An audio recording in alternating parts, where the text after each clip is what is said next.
රසයි. තෙල් වැඩි දැම්මින් නැහැ. තෙල් ගොඩක් දාන්න නැතුව හැදුවම මේක ඔන්න ඉතින් මම පටන් ගන්න හදන්නේ අද නූල්ලස් ටිකක් පිරිමැසීමෙන් උයන්න හදන්නේ. අපි ඉස්සෙල්ලා දානවා ලුණු ටිකක් උණු වතුර උණුනාම. ඊට පස්සේ අපි දානවා කහ ටිකකුත් දාමු. ඊළඟට දානවා අපි නූල්ලස් ටික.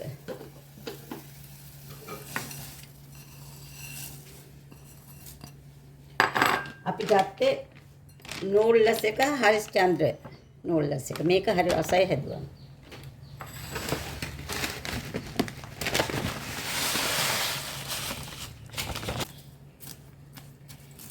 දැන් ඉතින් අපි මේ පියනෙන් වහනවා. වැඩිපුර තඹ ගන්න එපා. විනාඩි 10ක් විතර ඇති. අපි පෙරා ගන්න ඕනේ වතුර ටික. මේ වගේ හිල් තියෙන භාජනයකට. ඉතින් මේකට අපි ඇල් වතුර ටිකක් දා ගන්න ඕනේ. එතකොට අර පිටි ගතිය නැති වෙනවා.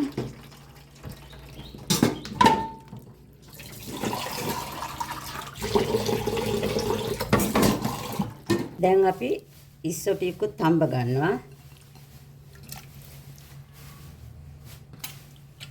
තඹල වහනවා. දැන් ඉතින් අපි මේ මැටි ඇරලා බලනවා. ඉස්සෝ ටික තැම්බිලා ඇති. අපි බිමට බා ගන්නවා.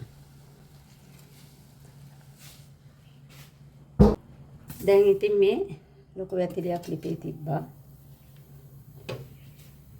දැන් ඉතින් අපි තෙල් ටිකක් දාගමු.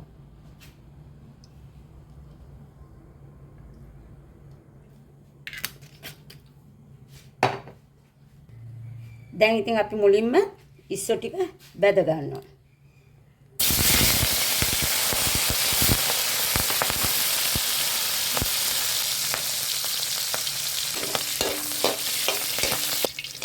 දැන් ඉතින් මේක බැදලා ඇති. අපි අයින් කරන හට්ටියෙම ඊළඟට දානවා අපි කරපිංචා, රම්පේ, සුදු ලුණු, ඉඟුරු, තක්කාලි, ලුණු.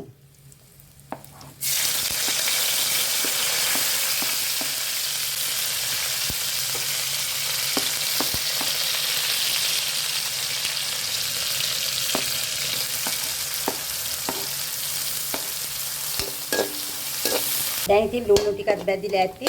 දැන් අපි දානවා තක්කාලි ටික. මිරිස් ටිකක් දානවා.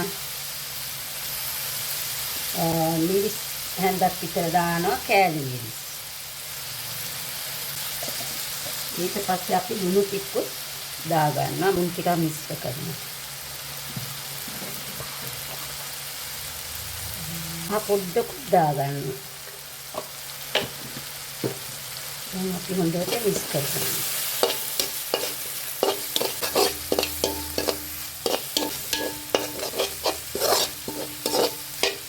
දැන් ඉතින් අපි බිත්තර දෙකක් හොඳට මෙන්න මේ විදිහට ගහ ගන්න ඕනේ. ගහගෙන අපි මේ තෙල් එකට අපි දාමු.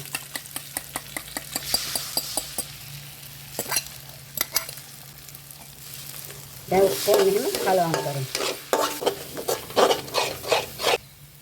දැන් අපි තම්බලා තියාගත්තු නූල්ලස් ටික කොහොම දානවා.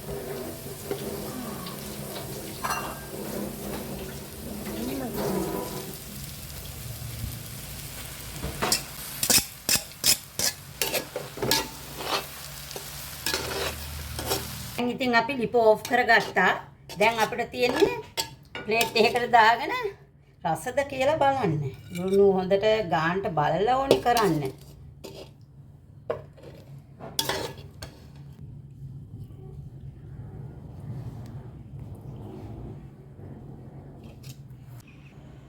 මම නූල්ලස් එක හදාගෙන ඉවරයි. රස බලන්න යන වෙලාව දැන්. මගේ දවල් කෑම අද මේකයි.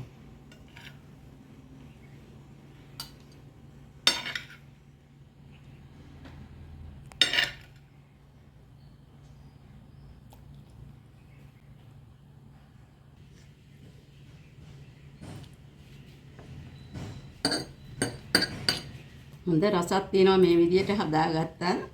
අද මේකට එළවලු මුකුත් දාගත්තේ නැහැ. දාපු ටික ඉස්සෙල්ලා මං කිව්වා. ඒ වගේම ඔයාලට පුළුවන් නම් එළවලු ඇඩ් කරලා මේක හදාගන්න. හරිම මේ රසයි. ඒ වගේ ගුණ එනවා. ගුණාත්මක කෑමක් වෙනවා. අපි සියලු එළවලු ටිකක් එකතු කරගත්තොත් පොඩි අයට. මට සබ්ස්ක්‍රයිබ් කරන්න. thank you ඔයාලා සියලු දෙනාට. සුබ දවසක්.